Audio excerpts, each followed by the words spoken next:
দুনিয়ায় কষ্ট, পরকালে শান্তি মুমিনের জন্য। মুমিনরা দুনিয়াতে কষ্ট করবে, স্থায়ী শান্তি তাদের আখিরাত।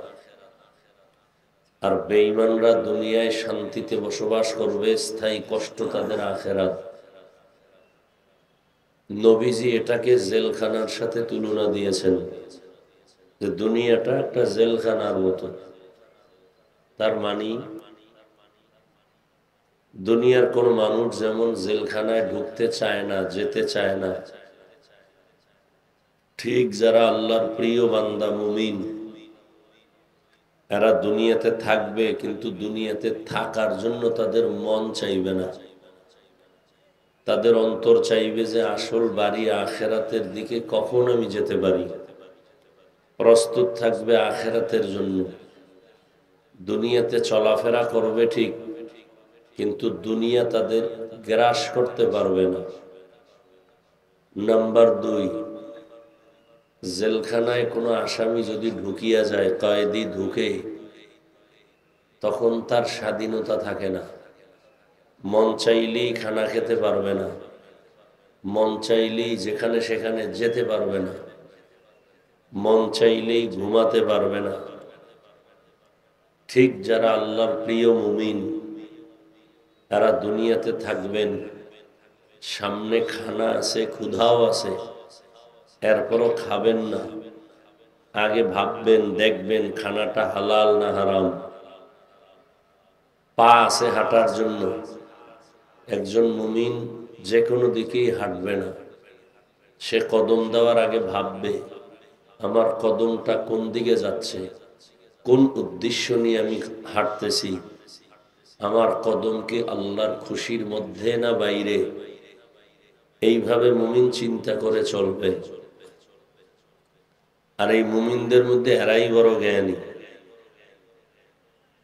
জেলখানার মধ্যে আরাম নাই, জেলখানায় শান্তি নাই, খাওয়ানে শান্তি নাই, ঘুমে শান্তি নাই, চলাফেরায় শান্তি নাই। দুনিয়াটাও মুমিনের জন্য শান্তির জায়গা না। এখানে চলাফেরা, খানা দানা শান্তি নেই। দেখেন না, রাস্তায় বের হলে চোখের গুনাহ, হাতের গুনাহ, জবানের গুনাহ, অন্তরের গুনাহ, যেদিকেই নজর দেওয়া হয় সেদিকেই শুধু গুনাহ আর গুনাহ। অন্যায়, অবিচার, অত্যাচার। আমাদের আসল বাড়ি আখেরাত, জান্নাত। দুনিয়া হলো একটা স্টেশন। যেমন আপনারা ভোলা থেকে যদি বরিশাল যান বা ঢাকা যান, আপনাদের মাঝখানে অনেক স্টেশন আছে। স্টেশনের মধ্যে লঞ্চ বা গাড়ি থামায় 5 মিনিট 10 মিনিটের জন্য।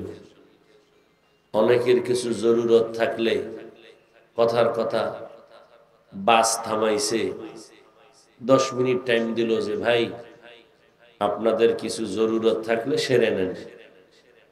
দ্রুত নেমে যায়, গিয়া এস্তেঞ্জার প্রয়োজন হলে, পানি টানির প্রয়োজন হলে কিনে আবার এসে জায়গায় বসে দ্রুত চলে আসছে। কেন? তার গন্তব্য ঢাকা। ঠিক আমাদের এই হায়াতের গাড়িটা মৃত্যুর স্টেশন পাড়ি দিয়া জান্নাতের দিকে যাবে। দুনিয়াটা একটা স্টেশন। এই দুনিয়ার স্টেশনে সামান্য সময়, 1 বছরও বলার কোনো সুযোগ নেই, 1 মাসেরও কোনো গ্যারান্টি নেই।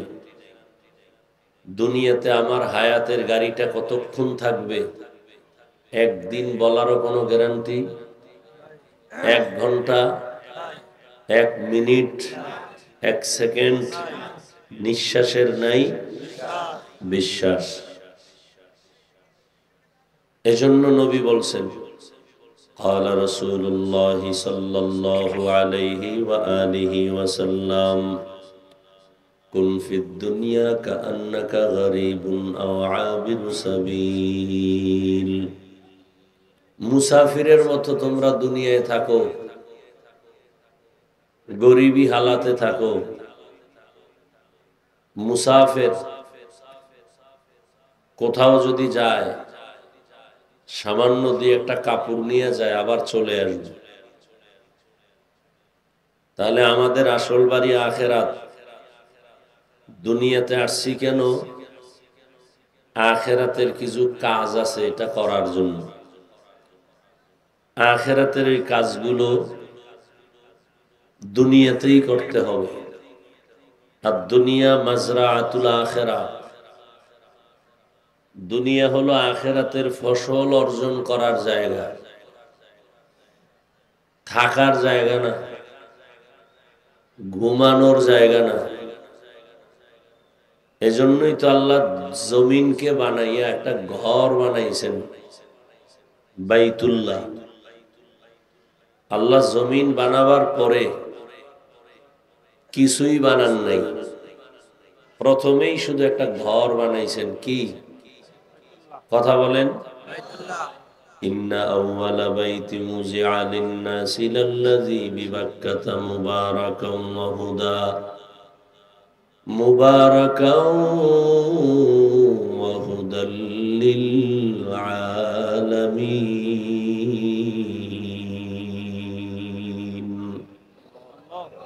জমিন আল্লাহ বানায়, যে ঘর বানাইলেন, কি ঘর বলেন? নাম কি?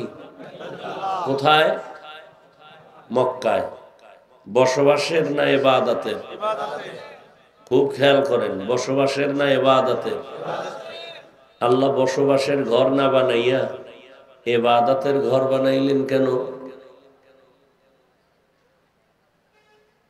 এর একমাত্র কারণ, পৃথিবী নামক গ্রহের চিফ গেস্ট হলো মানুষ, প্রধান মেহমান হলো মানুষ।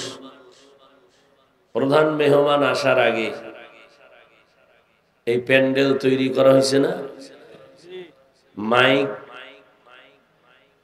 আমি আসার পরে টানানো হয়েছে না আসার আগেই? প্রচারণা আগেই। এবার মাইক টানাইয়াই আমারে দেয় নাই, আগে টেস্ট করাইছে না সাউন্ড ঠিক আছে কিনা। আরো 2-4 জন বক্তা দিয়ে তোমরা সাউন্ড ঠিক করো। কথা বুঝেন নাই? জমিন আল্লাহ বানাইছেন, জমিনের মূল মেহমান মানুষ, চিফ গেস্ট মানুষ, প্রধান মেহমান মানুষ। কিন্তু টেস্ট করার জন্য আল্লাহ দুনিয়াতে প্রাণী আর আগে পাঠাইছেন, জিন। কি পাঠাইছেন? আদম নবী দুনিয়াতে আসার 2000 বছর আগে। কত হাজার? 2000 বছর আগে এই জমিনের বাসিন্দা জিনেরা ছিল। কারা ছিল? একটা মানুষও ছিল, পুরা জমিনে জিনেরা বসবাস করত। এই জিনেরা নিজেরা কলহ দ্বন্দ্ব করে। তাফসিরে ইবনে কাসিরে আছে, এই জিন আসার আগেও আর একটা প্রাণী ছিল এই জমিনের, তারাও বাসিন্দা। ওখানে নাম লেখছে আল হিন আল বিন, এরাও মোকাল্লাব বিশারা ছিল। এরপরে জিন আসছে। জিনেরা যখন দ্বন্দ্ব কলহ শুরু করছে, আল্লাহ পাক এদের বিতাড়িত করে দিলেন। দ্বিতীয় বাসিন্দা বা তৃতীয় বাসিন্দা ফেরেশতা। কারা? তাহলে এত কিছু দিয়া জমিনকে আল্লাহ টেস্ট করলেন, পরিপূর্ণ কমপ্লিট। প্রধান মেহমান আসবে, পানি লাগবে, আল্লাহ আগে ব্যবস্থা করলেন। আলো লাগবে, প্যান্ডেল করলে হবে? আলো লাগবে না? সূর্য দিয়ে আলো দিলেন, চাঁদের আলো দিলেন। এই চিফ গেস্ট যখন আসবে, এদের চলাফেরা রাস্তা লাগবে, আল্লাহ রাস্তা আয়োজন আগে করলেন। এদের জন্য অক্সিজেন লাগবে, আল্লাহ আমাদেরকে পাঠাবার আগে অক্সিজেনের ব্যবস্থা করলেন। আমাদের খানা দানা লাগবে, খানার জন্য আল্লাহ নদীর মধ্যে, স্থলে, হাওয়ায় আমাদের রিজিক ব্যবস্থা করলেন। গাছের মধ্যে ফল, জঙ্গলে আমাদের খানা। কি জঙ্গলে আমাদের খানা আছে না? প্রাণী, আমরা 4 পাওয়ালা প্রাণী জঙ্গল থেকে পাই। পশু, নদীর মধ্যে যা কিছু সব আমাদের জন্য না? জিনেরা খায়, ফেরেশতারা খায়, সব আমাদের। সবকিছু কমপ্লিট করার পরে এবার আল্লাহ মানুষ পাঠাইলেন। মানুষ পাঠায় বলে, তোদের বসবাসের জায়গা দুনিয়া না, বসবাস করবি এজন্য জান্নাত বানাইছি। তা দুনিয়ায় কি? দুনিয়ায় তোর এক কাজ ইবাদত। দুনিয়ায় কেন? একমাত্র ইবাদত। তাহলে দুনিয়াতে মানুষ করবে ইবাদত, বসবাসের জন্য আমাদের ঘর কি? জান্নাত।